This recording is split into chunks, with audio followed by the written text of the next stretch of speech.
It's time for a cup of coffee with Will and Chris at Slumberland Furniture. From Slumberland Furniture in Osage Beach, here are your hosts, William Holtz and Chris Schneider. It's that time for a cup of coffee from Slumberland at the Lake. I'm Wild Will. I'm Uncle Chris. Hard to believe, just about a week and a half away from Christmas, and we're mindful of the reason for the season, and we hope you are too. On this week's show, we've got a lot going on. We're going to tell you about the development. Do you remember the Oasis at Lakeport? Yeah, that big theme park thing going in right by the Grand Glazed Bridge.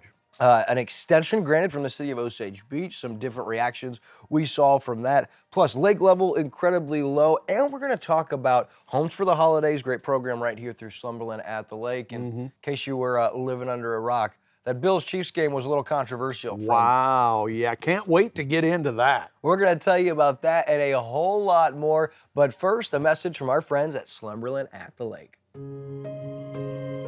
Hey everybody, Daryl Cunningham with Slumberland Furniture at the Lake here. The end of the year is approaching and we need to get rid of some furniture. We're going to clear out our warehouse, we're going to slash prices, we're going to clearance stuff on the floor. You need to come check it out. Some prices too good to be true. 0% interest financing, delivering the entire lake area. Slumberland Furniture, big clearance sale where we're bringing happy home. All right, so as we get into this week's show, I got to remind you guys, we're running out of time for our annual Homes for the Holidays program. Listen, Slumberland has teamed up with Scott's Concrete and 93.5 Rocks the Lake to give the gift of a good night's rest. Now, every year throughout the season, a portion of every sale here at Slumberland at the Lake goes towards the Homes for the Holidays program. And throughout a calendar year, Slumberland actually donates about 200 beds to kids in need throughout the lake area, and about 100 to 120 of those are through the Homes for the Holidays program. And so we're looking for names. We're looking for deserving children who, hey, maybe sleeping on a floor, sleeping on the couch, sharing a bed with a sibling, or may not even have a bed. Listen, you need to reach out to Barbara Bunch at 660-890-5530. Those selections are being made and deliveries are being scheduled. And so, listen, it's no shame if you need a little help. We've all been there. We all get there. Times are tough, and we've got some great local businesses that want to help you out. So again, if you know a child needs a bed, needs some bedding, Homes for the Holidays is a program that can help you out. So call our friend Barbara Bunch with 93.5 Rocks the Lake. It's always cool, and I know one of the coolest elements of this program is the delivery and warehouse team here at Slumberland. They all get in to find out the delivery schedule, and they kind of fight. Like, they want to be the ones that get to deliver more beds and see this blessing take place and be a hand in that. So big shout out to Slumberland at the Lake, Scott's Concrete, and 93.5 Rocks the Lake. Over 200 mattresses every year given right out of Slumberland at the Lake, and 120 every year for Homes for the Holidays. Just incredible. It's just such a foundational thing that a lot of us don't even think about. Getting a good night's sleep, having a bed to sleep on, and there are a lot of children, way too many children in our community that don't even have a bed to sleep on. So this is such a neat program for that. And I know Jill Ray and the people here at Slumberland and the Scotts, Scotty and Jane over there at Scott's Concrete, they love this program to help people out. So help them to help people out, basically. And I got to give a shout out to Barbara Bunch with 93.5 Rocks the Lake. She helps with the promotion and marketing of this and landing names, and then she coordinates all of the phone calls. I mean, we were texting Monday night at like 11 o'clock about how many names we still needed and a few things we were going to try, and so she's on it. I'll tell you, Barbara Bunch, pretty awesome as well. Yeah. Speaking of holidays, our friends with the Camden County Sheriff's Department have announced, listen, this time of year, everybody's shopping online, right? Amazon. If you don't have an Amazon Prime membership, what are you doing nowadays, I don't. right? I'm not a big Amazon fan, but this is, it's a good reminder, right? Because you got those porch pirates. If you've got, Facebook, you've probably seen a video or two of people going up and just stealing stuff off the porch, right?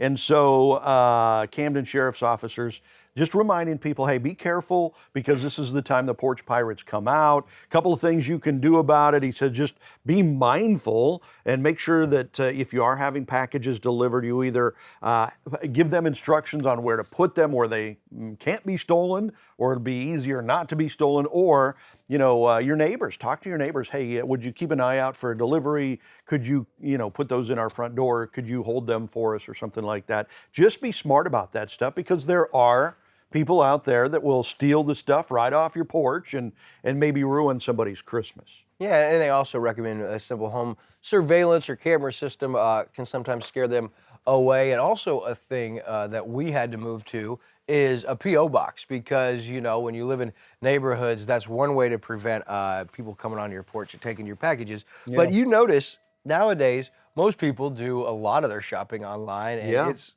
unbelievable, our mail carriers from UPS to USPS and all in between, just how much they're doing now and how many packages are delivered. I would be interested to find out how many packages are delivered in December in 2023 across all of the major shipping Isn't it companies. amazing how it's done? And I've got so much respect for our mail people here in the lake area, because they're driving down those lake roads and up and down. That's not an easy job. And on the highways, they're delivering in mailboxes right off Highway 5 and Highway 54, and that's dangerous.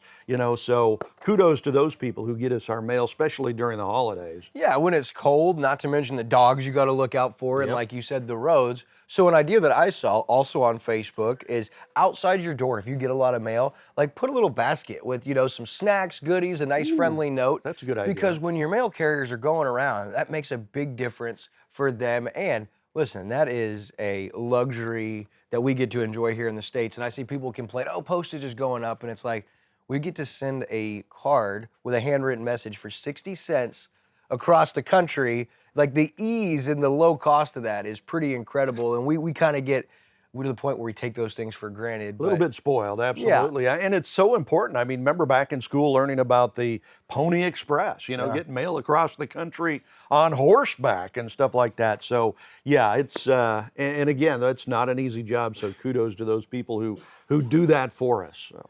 All right, so as we move ahead in our local headlines, a hot topic over the last year or so is the Oasis at Lakeport, the new amusement park development. Fred Ross, owner of Big Thunder, partnering with Take It Off Developments, and they've got a Marriott hotel coming in, the Ferris wheel, the indoor water park, the parking garage, the restaurants and shopping district. Going to be big, but they've run into some hiccups with the obtaining of Lakewood condos that sit there, and we've told you about over the last year. They're still standing, and the city of Osage Beach had given Jeff Take It Off, the developer, a deadline of in December to acquire those timeshare weeks from the week owners, and they're not making a whole lot of progress. And so we saw the headline come out this week about Osage Beach grants the extension to Take It Off Developments for Oasis at Lakeport, and it's kind of like, wait, you guys were really adamant about that December deadline. So what happened? And as we look, a lot has happened. Yeah, this is interesting. And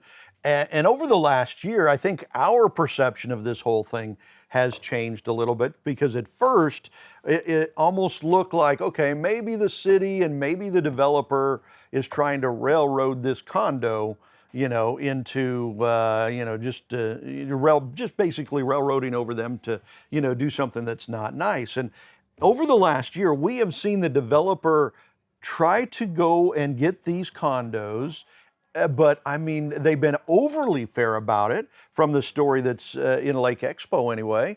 And the condo board seems to be hiding something or running from something, because it does not look like they're working in good faith at all. Yeah, you've had plenty of options. There is a lot of week. You must buy about 2,000 weeks of the Lakewood condos. That's the uphill battle facing the developer. And so they've been blasting and excavating and construction. In the process, they've been obtaining by the private owners week by week, then obtaining the timeshare. But what's interesting is that they should legally have the right to the list of every single deed owner within the organization or the condo and be able to contact them. But that has not been reality for Take It Off and the developers, Jeff Take It Off and his group. So what's interesting is, like you said, our stance has kind of changed. It did look like early on, oh boy, this is going to push a lot of people out. But they even worked a deal with Treetop Specialties. At one point, they said, hey, if you don't want to lose your slice of Lake Paradise, we admit it. Like, this is not going to be the most appealing place, all the construction, all the tear down. Like, we still want you to have a slice of heaven. We worked out a fee-free transfer, deed transfer to Treetop Specialty, as well as we're going to cover your fees and associated costs for the next 2 years after that. That was a pretty good deal, but a lot of the condo owners or deed owners didn't know that, and that's because we're finding out, apparently the board for Lakewood Condos, the 5 board members, I'm not sure where they've been, why they've been ignoring everyone that's reached out to them, but they're the ones that are supposed to be facilitating this on behalf of the timeshare week owners, on the deed owners, saying, hey, look, this is where we're at as a condo. This is what our options are. We can either hold out, or this is what we think is fair value. This is what they're offering to obtain your condo. This is what we suggest you counter with. There's been none of that going on.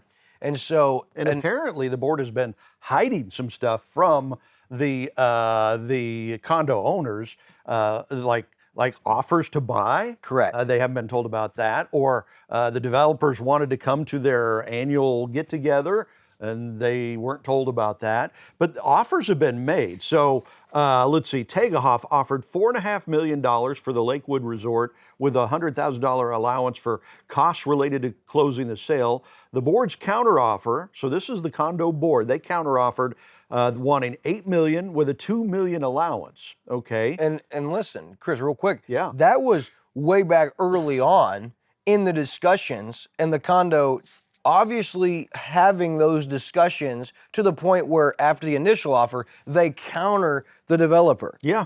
But then less than a month later, they tell the board members the board member tells the deed owners there were no offers and there's no negotiations going on. So there's your first red flag as far as, wait, you made a counter of $8 million with $2 million in allowances. Then you went and told your deed owners a month later at your annual meeting, which you didn't allow the developer to come to, to present to the deed owners, which you would think you as the board, doing your diligence, would want to show the deed owners the best deal that'd be available to them. Not the case. So they tell them there's no deal on the table, there's no discussions. What's funny is a counteroffer of $6.25 million with $200 cost allowance was offered on April 4th. Well, that was rejected. So finally on April 19th, later that month, Tegehoff went ahead and the developer sent the full ask, right? You wanted $8 million and $2 million cost allowance, and they made that full offer, and then the board,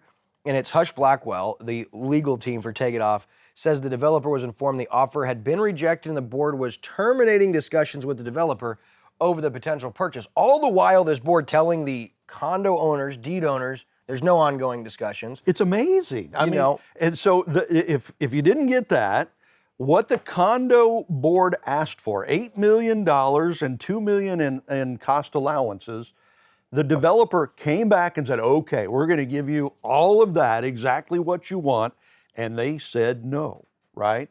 What is going on with that? And what's weird is there's no one really staying at the Lakewood condos, but if you saw a report around the Thanksgiving time, a deed owner that went to rent there or take advantage of their week during Thanksgiving showed it was booked online. There was no rooms available. Weird. And right now, if you go to Priceline and you try to rent a Lakewood condo, you're looking at $800 to $900, even $1,000 a night. So I'm telling you, our findings, our research, the incredible article written by Nathan Bechtel with Lake Expo, very well articulated and laid out, even for guys like us to understand. Yeah. And we're dumb, I mean, it takes a lot to get us to understand, right? But it just leads me to believe something is going on with these 5 board members. You got 2,000 weeks of a timeshare that you're in control of. It's not a super popular destination. It's not like you guys have done a lot with the property or are renovating it or upgrading it or adding a whole lot of new deed owners. But all of a sudden now it's full. No one can get a hold of you. My question is this. This is obviously not fact. It's just me asking. Do you think it's possible that these 5 board members with Lakewood condos could be cooking the books, could be embezzling money, could be laundering money? I don't know. When you're talking about 2,000 deed owners with pretty good fees, you're talking about a $3,000 a week fee associated potentially with one of the 2,000 weeks.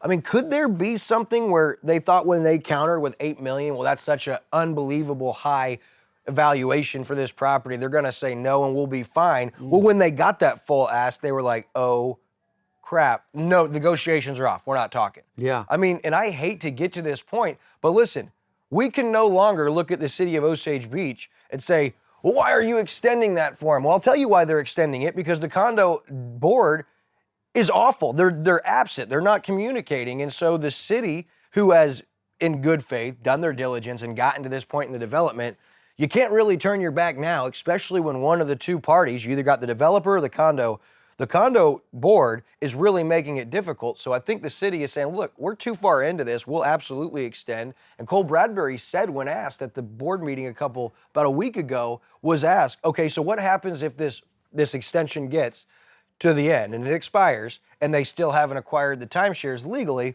Well, Bradbury said, I don't think legally there is no limit to how many times we can extend this. But I'm telling you, you can't really paint Jeff Tegetthoff, the developer, to be a bad guy when he's bent over backwards, done everything as far as offer a deed transfer, cost-free, fees associated, waived for 2 years. I mean, he's wanted to present to the condo owners and tell them exactly what his offer is and communicate with them. But the Lakewood board, they're making that difficulty. And so now it's not the city of Osage Beach, it's not developer Tegetthoff I'm looking at, it's the 5 board members that sit on the Lakewood condo board.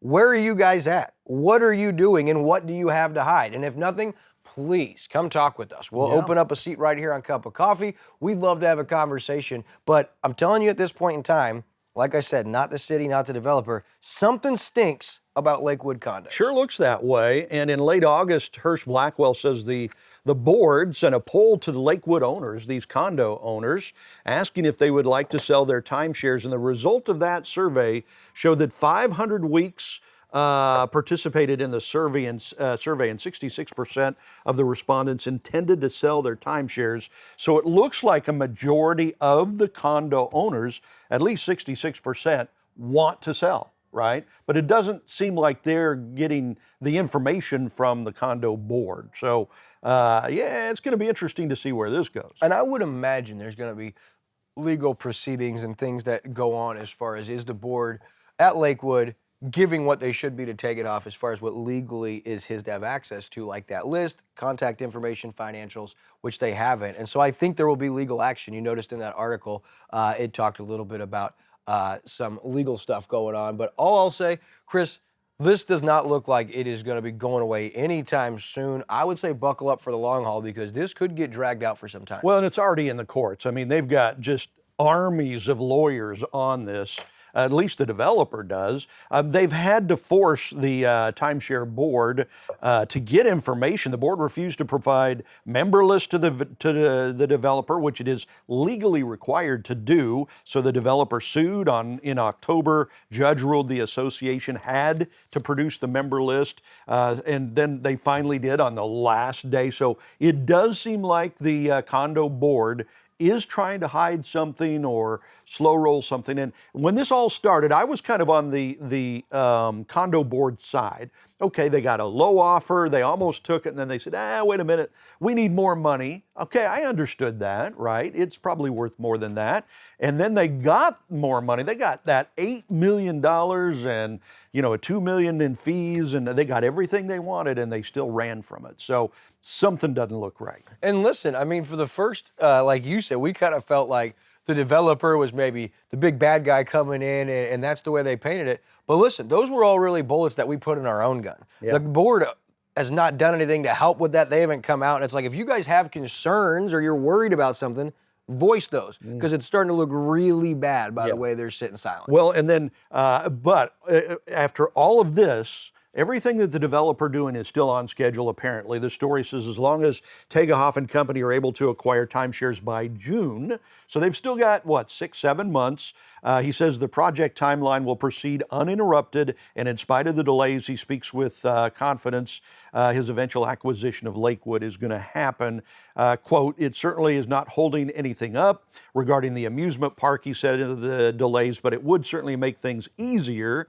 This is ultimately going to happen, so why delay it? So the developer, very confident this is all still going to get done and maybe even still on time, But something is not right with that condo situation. And if you had been, again, not saying this is fact, but if you had been cooking the books, and if inevitably you knew this was going to sell or this was going to come to close, you might need some time to get your affairs in order and cross your T's and dot your I's or whatever you want to say before that acquisition takes place and your books are open and an audit takes place, because that's the only thing I can really come to is there's got to be something going on.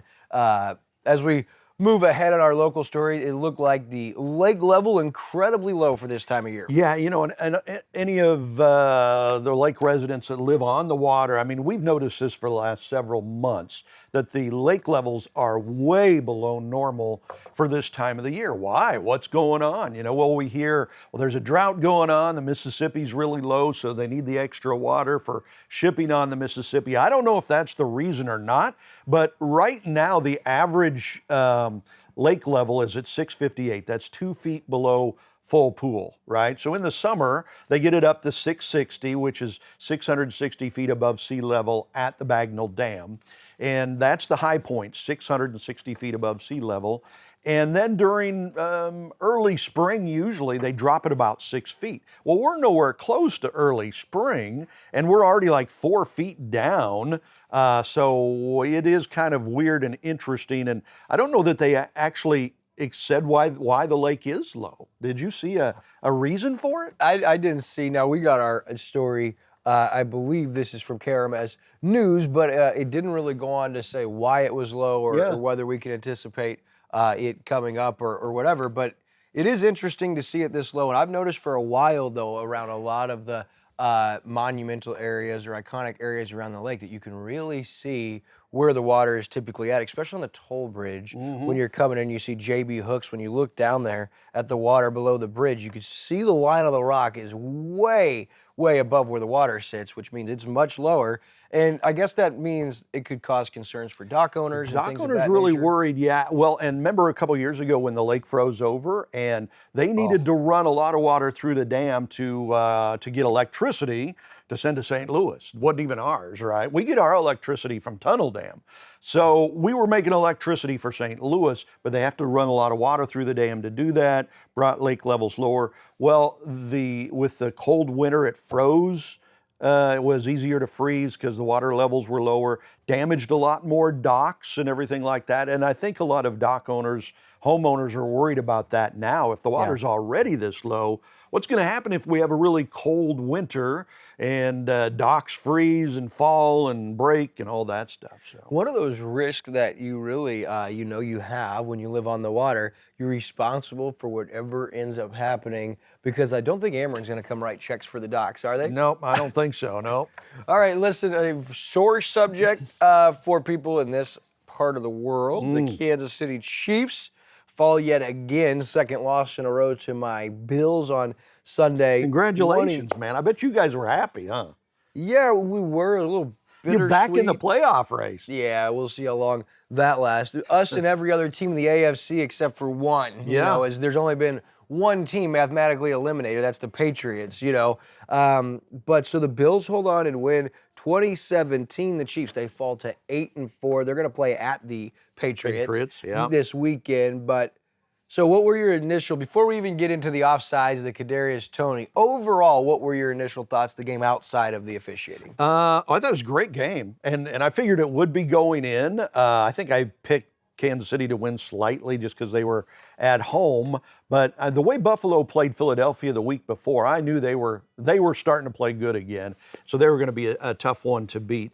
So I wasn't surprised that it was a great game, that either team could win. I was surprised again the way the officials asserted themselves. And let me preface it by saying the Chiefs organization has no room to complain. Right? Last year in the playoffs, they got a 15-yard penalty in the AFC Championship game that put them into field goal range to beat Cincinnati, which was a good call, but it was still controversial, along with several other calls. In the Super Bowl, they get a call in the final 2 minutes that wraps up the game for them, that just set it in concrete, didn't give the Eagles the ball back where they could have won the game in the final seconds. So all of that falls in the Chiefs' favor. Well, now the last couple of weeks, things have started to go against the Chiefs, and Chiefs, kingdom is not happy and probably should not be happy. That non-interference call 2 weeks ago cost the Chiefs the game. They would have won the game, right? And then this call, the offensive offsides, cost the Chiefs a touchdown. They scored a touchdown. But was he offsides? On that play. He was offsides, absolutely. And Patrick Mahomes and Andy Reid's big problem, what they said after the game was, that's something they never call, right? And that is true. Usually in the whole history of the game, the official warns the player and the referee at least once before making that call. And they didn't in this case. But he was offsides, right? So where do you fall on that?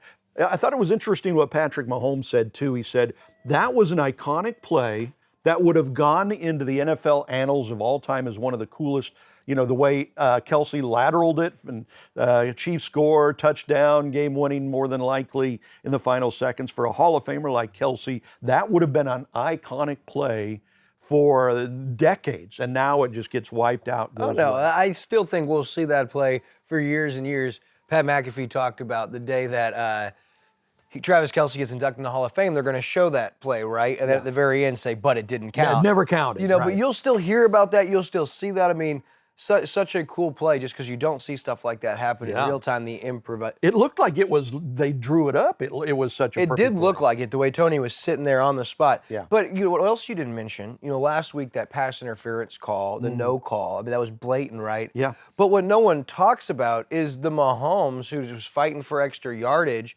and got hit right at the sideline while he was still in bounds, and they threw a flag. That was a bad call. For a 15-yard personal foul, which extended the drive, moved them 15 yards closer, and ultimately led to their, they ended up losing the game, but that was not a call that Chiefs fans were upset about or talking about, right? You know what I think? I think the NFL controls the referees to make these games closer, to make them more interesting for TV ratings, and maybe even for who wins. I was going to call you crazy. And when people started talking about the NFL being scripted? Yeah. And it's like, well, you'll notice sometimes when an official makes a call, something we never used to see, another official running in and overruling. And we saw it in the game last night where the official late in the game of the Giants and Packers game had marked that he was out. No, I think it might have been the other game. But marked him out, which he shouldn't have been marked out. Well, the official comes running down the sideline and says, he just overrules the official in real time. Up a flag on a touchdown, too. And, and they said, that didn't happen. Don't worry, a touchdown. I mean, how do you have 74 teams in the AFC that are 7-6? Right. Yeah, and so I think the NFL does have power over the referees to keep these games closer, for sure, and maybe even who wins the game. And again, for the Chiefs, that's broken in their favor the last few years. They've been getting the calls. Last couple games, not so much.